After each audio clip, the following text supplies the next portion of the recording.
Want a bigger back from pull-ups? Try out these 3 secret variations. First being the landmine version. See, the landmine doesn't have a normal strength curve. It actually moves in an arc, meaning as the barbell gets closer to vertical, the moment arm is reduced. This makes the top easier, which is especially noticeable on standing landmine presses. So what's the benefits of doing this on pull-ups?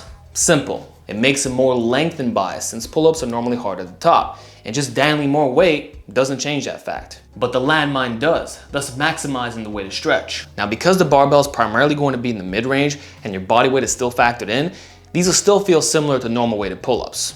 But there's enough of a difference that arm strength won't hold you back as much in the end. Basically, think of it as reverse accommodating resistance. Also, the stability is kind of machine-like in the sense that you're pulling in a fixed plane with minimal swinging. Anyway, to set this up, it's actually not complicated, even though it may appear that way. All you want to do is position the first weight plate about a thumb away's distance from the top of the pull-up bar. Then, attach a soft tie or chain to the sleeve, clip onto it, and pull. That's all there is to it. Feel free to go as heavy as you like, since there's infinite loading potential. For the second pull-up, we're actually going to exaggerate the strength curve by making the top even harder. How? By doing weighted chin-ups with chains, either in isolation or through mixing them in with weight plates.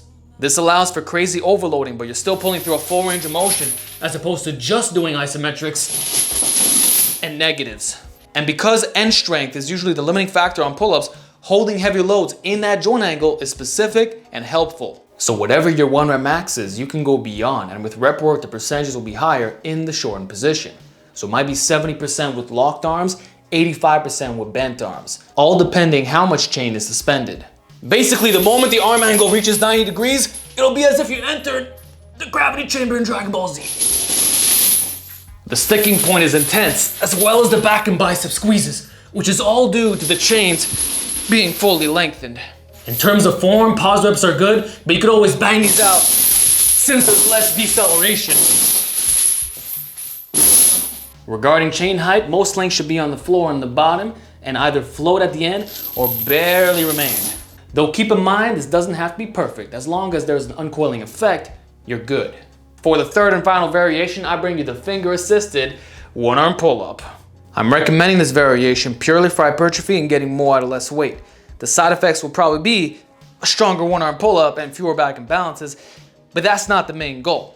Biomechanically, we have something that's far more stable, easier to rep out, scalable, and loadable, aka superior for size and realistic to do. So train in the 5 to 10 rep range and progress by removing fingers.